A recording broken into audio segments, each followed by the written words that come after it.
अस्सलाम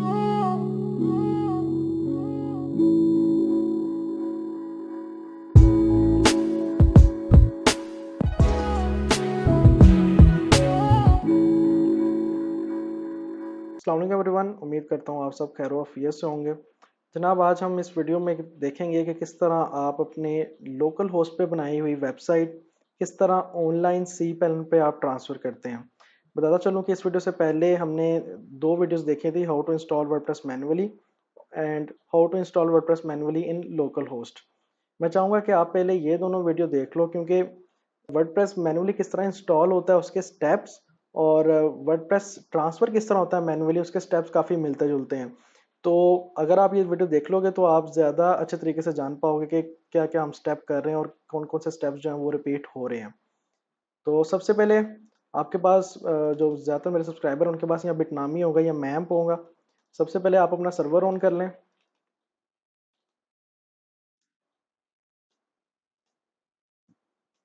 आपके पास server on हो गया जहाँ पे आपने वर्डप्रेस की वेबसाइट बनाई है।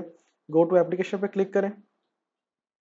आपके पास बिटनामी का पहला पेज ओपन हो जाएगा। यहाँ से आप अपना वर्डप्रेस एक्सेस कर सकते हो। और ये हमने एक डेमो जो है वो इंस्टॉल किया है। आस्ट्रा थीम है और एलिमेंटर जो है वो पेज बिल्डर के साथ, ताकि इसको मैं ट्रांसफ़र कर सकूँ dslimi.com पे।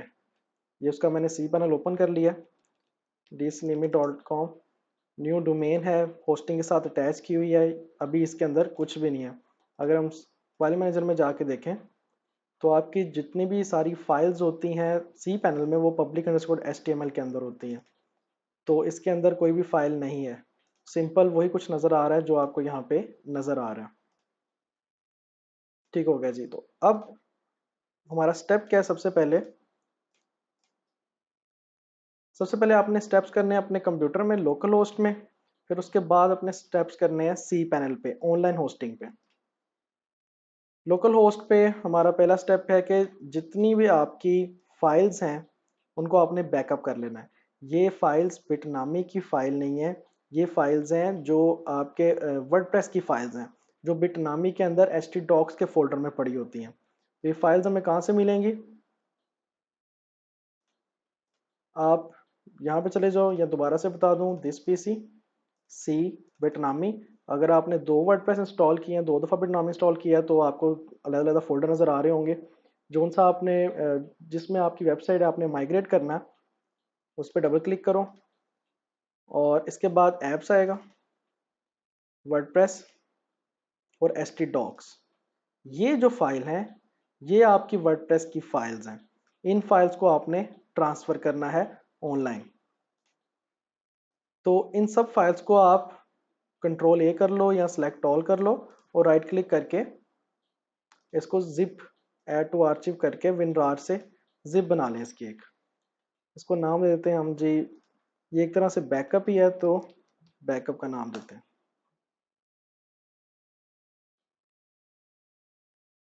मैप में, जैम में या वैम में जितने भी सर्वर हैं उनमें सारा यही तरीका है, आपने बस ढूंढना है htdocs का फोल्डर आपका किधर है।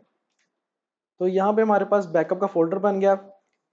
ये 30 MB का बना है। इसको यहाँ से मैं कट करता हूँ कंट्रोल X से या यहाँ से, और मेन पे मैं एक फ़ोल्डर बना लेता हूँ वर्डप्रेस का, और इसके अंदर मैं बैकअप की फ़ाइल जो है वो पेस्ट कर लेता हूँ। तो हमारे पास ये सारी फाइल्स PHP की, हमारा थीम, प्लगइन्स वगैरह सब कुछ इसके अंदर आ गया। अब उसके बाद एक तो हो गया कि हमने फाइल्स जो हैं वो बैकअप कर ली। अब उसके बाद फाइल्स तो एक समझ लें सिर्फ ढांचा है, वर्डप्रेस के जिस्म का ढांचा कह लें आप। जो उसका रियल दिमाग है या ब्रेन है या मेमोरी सेल्स हैं वो सारे PHP माई एडमिन में होते हैं, उसे कहते हैं डेटाबेस। तो डेटाबेस जो आपने जो भी चीज़ें थीम वगैरह उसकी सेटिंग पेजेस उसके अंदर कंटेंट जो है वो सेव होता है वो डेटाबेस में। फाइल्स जो है वो सिर्फ स्ट्रक्चर बनाती हैं। तो डेटाबेस आपने एक्सपोर्ट करना है। दो चीज़ें होती हैं, एक तो फाइल्स और एक डेटाबेस। ये आपको लाजमी चाहिए होता है कोई भी वर्डप्रेस की वेबसाइट जो है वो ट्रांसफ़र करने के लिए। डेटाबेस हम कहाँ से लेंगे? इसको मिनिमाइज करते हैं। यहाँ पे आ गया ओपन PHP माई एडमिन। PHP माई एडमिन के अंदर आपका सारा डेटाबेस सेव होता है। इसको क्लिक करेंगे, आपके सामने लिंक आ गया, उसके आगे PHP माई एडमिन। तो आपने अब यहाँ पे यूजर नेम और पासवर्ड मांग रहा है हमें। क्योंकि बिटनामी ऑटोमेटिकली इंस्टॉल करता है तो हमें इसमें डेटाबेस का यूजर नेम पासवर्ड नहीं पता। मैप में, वैम में या जैम में आप खुद डेटाबेस बनाते हो और उसका जो यूजर नेम होता है रूट और मोस्टली का पासवर्ड भी रूट होता है। लेकिन यहाँ पे हमें नहीं पता कि बिटनामी ने जब ऑटोमेटिकली वर्डप्रेस इंस्टॉल किया तो डेटाबेस का यूजर नेम पासवर्ड क्या रखा। अब उसके लिए हम क्या करेंगे, जो आपका यूजर नेम पासवर्ड होता है वो आपकी वर्डप्रेस की wp config फाइल के अंदर सेव होता है। इसको आप राइट क्लिक करो और इसको करो एडिट। यहाँ पे आपके पास आ रहा है डेटाबेस का नाम, डेटाबेस का यूजर नेम और डेटाबेस का पासवर्ड। तो यहाँ से आप इसको कॉपी करोगे, यूजर नेम, पासवर्ड हमारा, और हमने गो कर दिया।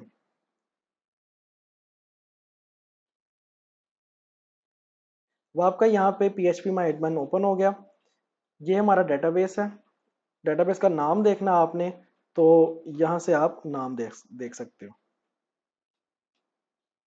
फॉर एग्जांपल आपके जैम्प वैम्प या मैम्प वगैरह में एक ही PHP एडमिन के अंदर काफ़ी ज़्यादा डेटाबेस होते हैं, तो आपकी जो वर्डप्रेस की इंस्टॉलेशन है उसका डेटाबेस क्या है उसका नाम आप यहाँ से देख सकते हो। यहाँ पे आपने डेटाबेस के यहाँ क्लिक करना है आपने, और सिंपली इसको क्लिक करने के बाद, इस किसी को नहीं, इसको क्लिक करने के बाद एक्सपोर्ट पे आपने क्लिक कर देना, और इसके बाद आपने गो पे क्लिक कर देना। आपके पास एक फाइल डाउनलोड हो जाएगी MySQL की। वो ये SQL की फाइल आपके सामने नजर आ रही है। इसको हम यहाँ से Ctrl+X करके कट कर लेते हैं, और इसको भी हम अपने WP के फोल्डर में पेस्ट कर देते हैं। अब हमारे पास एक बैकअप है और बैकअप फाइल है जिसके अंदर सारे आपकी फाइल्स वगैरह हैं, और एक आपका डेटाबेस है, दिमाग है वर्डप्रेस का। ये दोनों फाइल्स आपके पास हों तो आप अपनी जो वर्डप्रेस की वेबसाइट आपने लोकल होस्ट पे बनाई है आप कहीं भी ट्रांसफर कर सकते हो ऑनलाइन, या किसी दूसरे लोकल होस्ट में भी ट्रांसफर कर सकते हो। नो डाउट ये मैनुअल तरीका जो है वो ज़रा मुश्किल है थोड़ा सा, क्योंकि आजकल काफ़ी प्लगइन्स आ गए हैं जो ऑटोमेटिकली ये सारा काम करते हैं। लेकिन हमने क्योंकि कोर में जाके सारा कुछ सीखना है, ताकि अगर कोई प्लगइन से मसला आ जाए तो किस तरह आपने मैनुअली वर्डप्रेस ट्रांसफर करना है। तो यहाँ पे ये दो फाइल्स हमारे पास आ गई। अब यहाँ पे एडिट WP config फाइल को एडिट करते हैं थोड़ा सा बिटनामी के लिए, लेकिन वो हम नेक्स्ट स्टेप में देख लेंगे। अब नेक्स्ट स्टेप है ऑनलाइन सर्वर के हवाले से। अब ऑनलाइन सर्वर में आपने क्या करना है, सबसे पहले तो ये जो फाइल है इसको आपने यहाँ पे अपलोड करना है, फिर इसको एक्सट्रैक्ट करना है। और दूसरी चीज, ये जो डेटाबेस है पहले आपने cPanel में डेटाबेस बनाना है यहाँ से, फिर उसके अंदर आपने PHP में एडमिन से आपका जो भी ये वाला आपके पास इंपोर्ट बैकअप पड़ा है इसको आप इंपोर्ट कर देंगे ये PHP में एडमिन में। स्टेप बाय स्टेप चलते हैं। सबसे पहले फाइल अपलोड करनी है, तो फाइल है जी हमारी 30 MB की। अब इसमें ज़रा टाइम लगेगा मुझे, मैं वीडियो को पॉज करूंगा जब ये अपलोड होना शुरू हो जाएगी, फिर जब ये हो जाएगी पूरी कंप्लीट उसके बाद हम वीडियो दोबारा स्टार्ट करेंगे। अपलोड स्पीड पाकिस्तान में जो है वो काफ़ी कम है, डाउनलोड ज़्यादा होती है, तो अपलोड जो डाउनलोड और अपलोड जो ज़्यादातर बराबर होती है वो जोंक 4G की होती है। तो आप उस पर ट्राई कर सकते हो जब आपने इस तरह की लोकल वेबसाइट जो है ऑनलाइन अपलोड करनी होती है। तो हम क्या करेंगे, यहाँ पे public_html में जाके इसको डिलीट कर देंगे और अपलोड पे क्लिक करेंगे। यहाँ से सिलेक्ट फाइल, और ये हमारा फोल्डर है, इसके अंदर ये हमारी फाइल है, इसको हम कर देंगे अपलोड। अब यहाँ पे टाइम लगेगा और तब तक वीडियो जो है वो मैं पॉज कर रहा हूँ। तो जनाब हमारे पास जो हमारी backup.zip फाइल थी वो अपलोड हो गई है 30.51 MB की। आपके सामने 100% ग्रीन आ गया यहाँ पे कि अपलोड हो गई है। अब इसको हम बंद कर देंगे और यहाँ पे जाके रीलोड के ऑप्शन पे क्लिक करेंगे, और आपके सामने बैकअप की फाइल 3151 MB की आ जाएगी। कभी कभार ये होता है कि फाइल आती है आप एक्सट्रैक्ट करते हो पूरा एक्सट्रैक्ट नहीं होता, या उसमें कोई मसला आ जाता है, तो आपने पहले ये देखना है कि जो आपकी ये फाइल थी, इसका साइज और इसका साइज सेम हो। कभी कभी होता है कि अपलोड हो जाती है लेकिन फिर भी वो आपको लगता है कि वो अपलोड होगी है लेकिन वो पूरी अपलोड नहीं हो पाती। अगर साइज कम हो तो इसका मतलब वो पूरी अपलोड नहीं हुई। इस पर हम राइट क्लिक करेंगे और एक्सट्रैक्ट कर लेंगे यहीं पे। वो कह रहा है रूट के अंदर, मतलब ये फुल टॉप लेवल का जो डायरेक्टरी है उसके अंदर पब्लिक अंडरस्कोर एचटीएमएल के अंदर आपने एक्सट्रैक्ट करना है। हाँ जी, उसी के अंदर करना है। एक्सट्रैक्ट फाइल पे क्लिक करें। अब वो कहेगा सारा कुछ हो गया, हम कहेंगे थैंक यू, क्लोज। ये सारी फाइल्स आ गई। अब हमारे लिए बैकअप डॉट जिप जो यूजलेस, आप इसको डिलीट कर सकते हो। अगर यहाँ पे रखना चाहते हो तो आपके ऊपर है। सारी फाइल्स आ गई। जिस तरह ये सारी फाइल्स यहाँ पड़ी हैं उस तरह ये सारी फाइल्स आपको नजर आ रही हैं। फाइल्स हमने कॉपी पेस्ट कर ली, अपलोड कर ली। अब हमने उसका दिमाग जो है वर्डप्रेस का वो हमने अपलोड करना है। उसके लिए हमें पहले डेटाबेस बनाना पड़ेगा, एक दिमाग बनाना पड़ेगा, फिर उसके अंदर आप मेमोरी वगैरह सेव करोगे। सी पैनल में जैसे हमने मैन्युअली वर्डप्रेस इंस्टॉल करना सी पैनल में और लोकल उसमें देखा था कि आप एक डेटाबेस क्रिएट करते हो, उसी तरह यहाँ पे हमने डेटाबेस क्रिएट करना है। यहाँ पे क्लिक किया माई एसक्यूएल डेटाबेस विजिट पे, क्योंकि यहाँ पे स्टेप बाय स्टेप हर चीज क्रिएट हो रही होती है। यहाँ पे क्लिक करोगे, पहले डेटाबेस का नाम दोगे, कुछ भी दे दो। मैं रखता हूँ जी वेबसाइट वन। नेक्स्ट स्टेप पे क्लिक करेंगे। हमारा डेटाबेस जो है वो क्रिएट हो गया। नाम है उसका D slimy underscore website one. अब यूजर नेम, उस दिमाग के अंदर उसको एक्सेस करने के लिए एक यूजर नेम पासवर्ड होता है। हम यूजर नेम दे देते हैं जी सत्यान, और पासवर्ड हम इसे कहते हैं कि खुद जनरेट कर लो। इसने जनरेट कर दिया कि भाई ये पासवर्ड, इसको सेव कर लो। इसको पहले आप सेव कर लेना। सेव करने के बाद जनरेट पासवर्ड पे क्लिक नहीं करना, या आप खुद जो भी अपना पासवर्ड स्ट्रॉन्ग देना चाहते हो यहाँ पे दे देना। मैं इसको कॉपी और यहाँ पे टेक्स्ट की फाइल में पेस्ट कर लेता हूँ। हमने यहाँ पे क्लिक करना है कि हाँ जी हमने पासवर्ड सेव कर लिया और यूज़ कर लो। तो ये यूज़ कर लिया इसने पासवर्ड। Create user. अब कह रहा आपने डेटाबेस बना लिया, आपने यूज़र बना लिया, क्या आप इस यूज़र को इस डेटाबेस की सारी एक्सेस देना चाहते हो या कुछ कुछ एक्सेस देना चाहते हो? हम कहते हैं सारी एक्सेस दो। Next step. आपके पास जनाब ये यूज़र है और ये डेटाबेस है और एक दूसरे में ये ऐड हो गए हैं। इस लाइन को कॉपी कर लो और यहाँ पे पेस्ट कर लो। अब इस लाइन में से ये यूज़र है और ये डेटाबेस है। ये दो चीज़ें आप यहाँ से गेट कर लो। मैं ये यूज़र हमारा, तो इसको इस तरह कर लेता हूँ ताकि याद रहे, और डेटाबेस भी इस तरह। ये पासवर्ड है, ये यूज़र है, ये डेटाबेस है। तो ये हमारा एक डेटाबेस बन गया। अब हम दोबारा से सी पैनल के मेन पेज पे जाएंगे। यहाँ पे जो भी लोगो होगा आपका, यहाँ पे क्लिक करके आप जा सकते हो। और डेटाबेस जो बन गया है वो उसको एक्सेस करना, उसको एडिट वगैरह करना पीएचपी माई एडमिन से। जिस तरह यहाँ पे पीएचपी माई एडमिन है, उसी तरह सी पैनल में भी यही पीएचपी माई एडमिन है। इसको आप क्लिक करोगे, ये आपके सामने सेम जैसे लोकल में पीएचपी माई एडमिन है उसी तरह ऑनलाइन आपके सामने आ गया। ये यहाँ पे डेटाबेस नज़र आ रहा है जो आपने बनाया है। इस पे क्लिक करना है। अगर आप क्लाइंट के सी पैनल पे जाओगे तो उसके एक सी पैनल के अंदर फॉर एग्जांपल 10 से 12 वेबसाइट पड़ी हैं, तो उन सब के यहाँ पे डेटाबेस आ रहे होंगे। तो आपने जो अभी बनाया है उसी पे क्लिक करना, इंपोर्ट पे क्लिक करना। यहाँ पे हमने एक्सपोर्ट किया था और ऑनलाइन हम जाके वो चीज़ इंपोर्ट करेंगे। ब्राउज पे क्लिक करना। ये जो डेटाबेस है जो आपका बना है 1 MB का, ये आपने अपलोड कर देना। ओपन पे क्लिक करो और गो। अब ये भी अपलोड होगा 1 MB का, और अपलोड होने के बाद ये ऑटोमेटिकली इस डेटाबेस के अंदर सारा एक्सट्रैक्ट हो जाएगा। तो ये अपलोड हो गया, यहाँ पे ग्रीन आ गया, import has been successfully finished, 67 queries executed, ये आ गया आपके सामने। तो ये सारी सेम वही हैं जो यहाँ पे लोकल पे आपके सामने थी। जब आप ज़्यादा से ज़्यादा प्लगइन, ज़्यादा से ज़्यादा थीम इंस्टॉल करोगे तो वो यहाँ पे ये जो टेबल्स हैं ये बढ़ते जाएंगे। तो मेरा क्योंकि फ्रेश इंस्टॉलेशन थी और उसमें फ्रेश ही मैंने ये बस एक डेमो किया था, इसलिए छोटा सा ही आपको सामने डेटाबेस नज़र आ रहा है। ठीक है जी, इसके बाद क्या करना है? हमने फाइल अपलोड कर ली, हमने डेटाबेस बना लिया और हमने डेटाबेस इंपोर्ट कर लिया। ये मैंने बाद में की, इसको हमने पहले करना है स्टेप से। और अब हमने wp config फाइल को एडिट करना है और डोमेन वगैरह चेंज करनी है। अब ये देखते हैं wp config फाइल को हमने क्यों एडिट करना।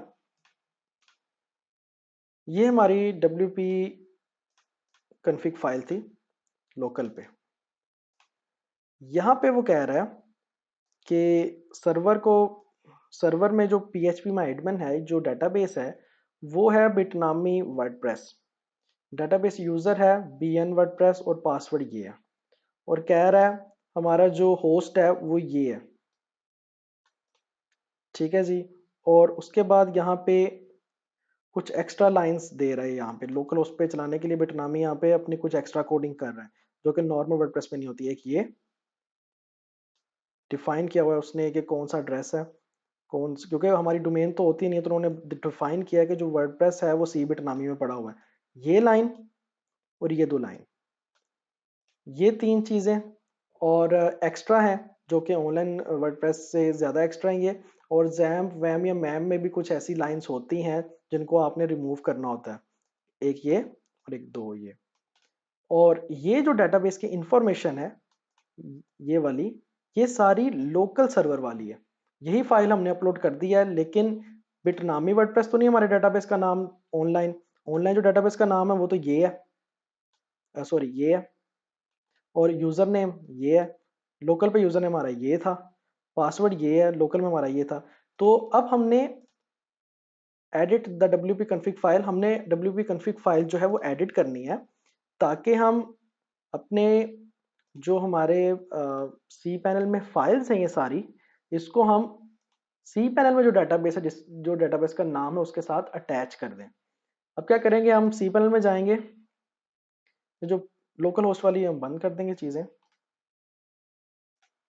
ये सी पैनल का फाइल मैनेजर, ये सी पैनल का php में एडमिन और ये सी पैनल का फ्रंट पेज।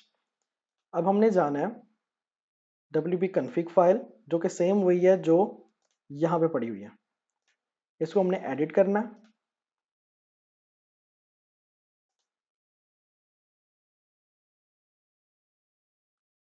स्क्रॉल डाउन करेंगे, सबसे पहले तो जो बिटनामी का डाटा है, जो कोडिंग है बिटनामी की, वो हम यहाँ से डिलीट कर देंगे ये वाला हिस्सा। और जो ये आपको नज़र आ रही है ये हम यहाँ से लेके यहाँ तक हम इसको डिलीट कर देंगे। और जो हमारी नई डेटाबेस की इंफॉर्मेशन है वो हम यहाँ पे पेस्ट करेंगे। हमारे डेटाबेस का नाम था ये, इसको कॉपी किया और ये डेटाबेस का नाम यहाँ पे हमने पेस्ट किया। यूज़र था, इसको कॉपी किया और यहाँ पे हमने पेस्ट किया। पासवर्ड यहाँ से कॉपी किया और यहाँ पे हमने पेस्ट किया।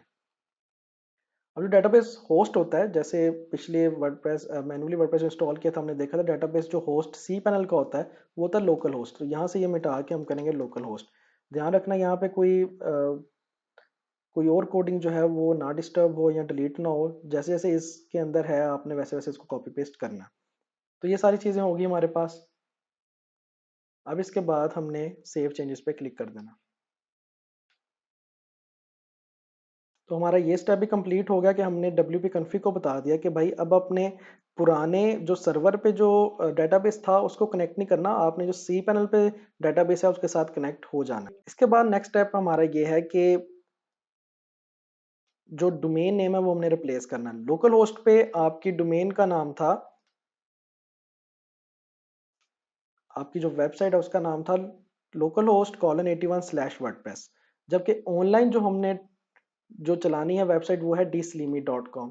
तो हमने उसके दिमाग में फिट करना है कि अब तुम्हारा लिंक, तुम्हारा नाम चेंज हो चुका है, तुम्हारा न्यू लिंक जो है वो है dslimi.com।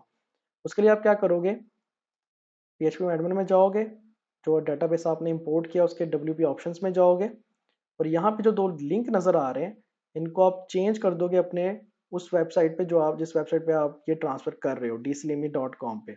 साइट यूआरएल और होम यूआरएल आप चेंज करोगे। कभी कभी साइट यूआरएल यहीं पे होता है और होम यूआरएल जो होता है वो सेकंड पेज पे होता है, तो आप यहाँ से नेक्स्ट पेज पे भी जा सकते हो।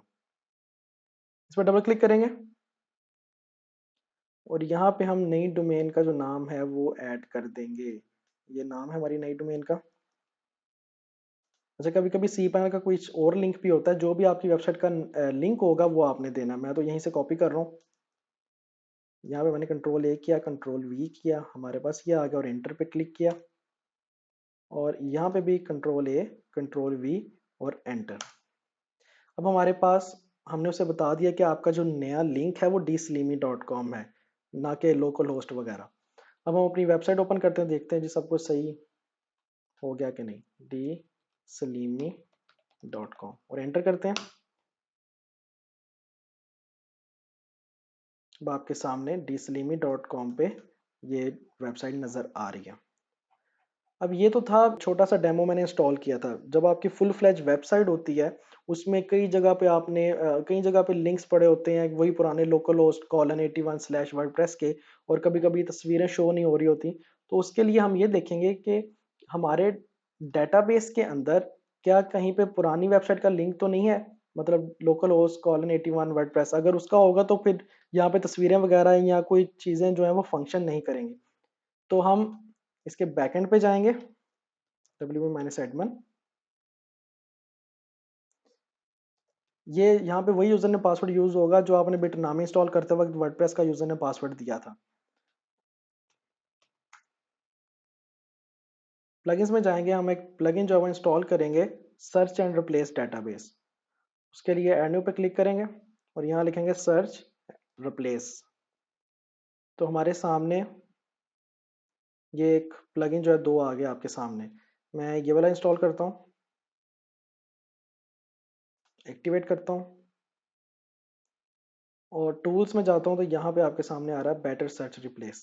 यहाँ पे क्लिक करता हूँ। अब यहाँ पे हमने देखना है कि कौन सी क्यूरी, किस चीज़ के बारे में हम सर्च कर रहे हैं अपने डेटाबेस के अंदर। तो यहाँ पे मैं लिखूंगा जनाब, ये जो पुराना यूआरएल था क्या ये कहीं डेटाबेस में है।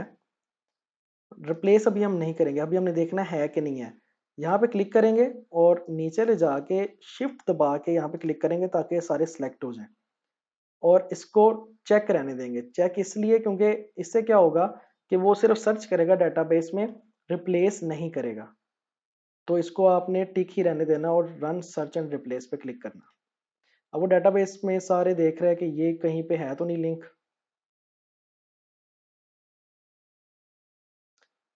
उसने कहते जनाब 12 टेबल्स हमने सर्च किए हैं, एक सेल के अंदर ये है।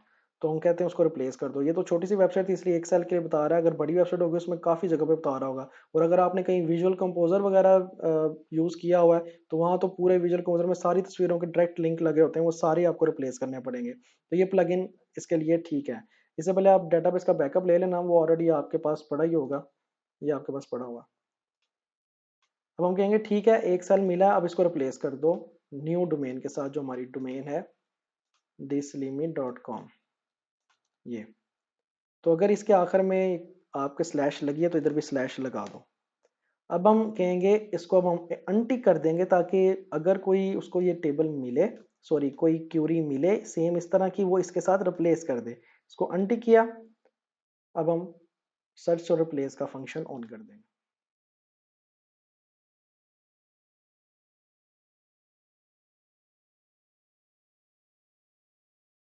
अब वो कह रहा है सर्च करते हुए 12 टेबल्स हमने सर्च किए। एक टेबल में ये वाला था जो भी आपने सर्च किया है, और उसी एक टेबल में हमने ये इसके साथ अपडेट कर दिया। हम कहेंगे अच्छी बात है। इसको हम विजिट साइट करते हैं। तो साइट हमारी वैसे ही पहले चल रही थी अच्छी।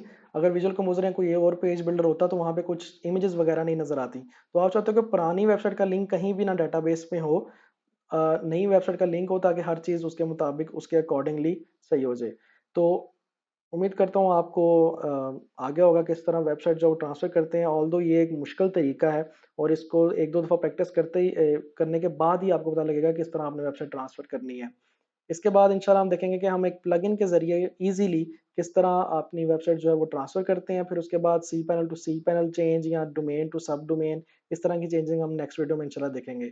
टिल देन अल्लाह हाफिज़।